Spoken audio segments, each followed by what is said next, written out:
Ano ang dapat gawin sa sasakyan na ayaw umandar dahil naka-anti-tip, nakailaw yung susi. So ayan, kita natin. Tapos dito sa Bulang Kristal naman, ito yung nakikita na mga trouble code. Ito yung ibabahagi ko sa inyo ngayon. Ang unit natin, Nissan Almera. Ngayon dito tayo, tingnan lang muna natin kung ano ba yung kahimtang ng sasakyan. So ayan, ang ginawa ko ay inon ko yung ignition.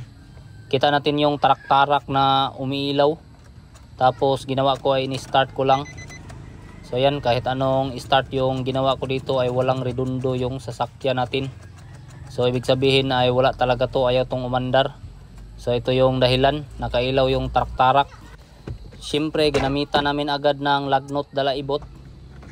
So ayan, pataka talaga yung kasama ko dito. Kahit ano yung makita ay binibira-birada talaga. So medyo waskag na naman yung kahimtang ng sasakyan natin. Ito yung mga kasama natin, maraming mga stalker dito. Nakatingin kung paano ba natin to sisirain. So yan, tinanggal lang muna ng kasama natin yung body control module natin. So ito yung box ng anti-tip natin. Bale dito galing yung umiilaw na tarak-tarak. So ito yung utok-utok niya, kaya ito yung titirahin natin. So ang ginawa natin ay papalitan natin to para naman bawas-bawas ng kunti yung pitaka ng customer natin. Ginawa ko ay linagnot dalaibot ko na naman. So binalhin-balhin ko lang yung bracket natin, syempre.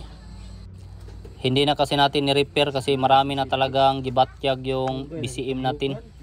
So para tapon na talaga yan, tapos halok-halok ng kunti. So ganun talaga para ma-inlove naman yung parts at hindi tayo pahihirapan para maging okay talaga. Dito ay kinabit na ng kasama natin yung parts.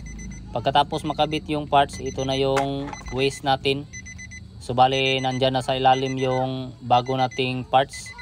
Hindi pala bago yun, surplus lang yun. So ngayon naman ay observe natin kung okay na ba. So ayan, okay na yung mga signal dito. So gumagana na. Sira din kasi yan, kaya yan yung pinaka main purpose natin. Kaya nagpalit tayo ng BCM kasi yung signal natin kanina nakablink yung flasher pero hindi umiilaw yung mga lights dito sa labas. So ngayon ay umiilaw na, kaya proceed na tayo.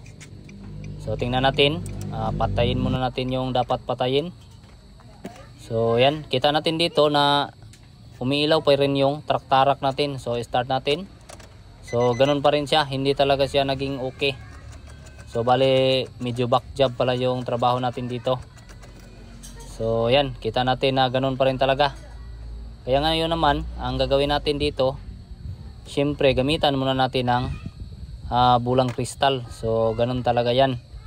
Kaya kayo naman pag nagpalit din kayo ng BCM, wag talaga kayong umasa na aandar agad yan. So ganito pa talaga yung dapat nating gawin. So dito tayo sa program case. So yan, automatic detection. So kailangan nating i-program yung system natin. So i-bypass natin yung anti-tip. So yan, ito na. Tinuplok-tuplok lang natin ng maraming bisis. Medyo hanap yung camera natin. Sulaw kasi. So kita natin yung tarak-tarak na medyo nawala na siya. O observe natin. So yan, nakablink yung tarak-tarak at nawala na. Medyo duda na tayo dito na buslot na naman yung bulsa ng customer natin. Okay na siguro. Try natin paandarin. Yan. So umandar agad. One click talaga. Ngayon naman dahil sa umandar na yung engine natin, ang gagawin naman natin dito ay program din natin yung remote ng susi natin. So napakadali lang pag mayroon kayong Bulang Kristal. So ayan, press the unlock button. Yun, so successful program na. Ibig sabihin ay okay na to. So wala tayong ibang pinalitan dito kundi ito lang BCM Bayadi C-Mats para maging okay yung sasakyan mo. Maraming salamat.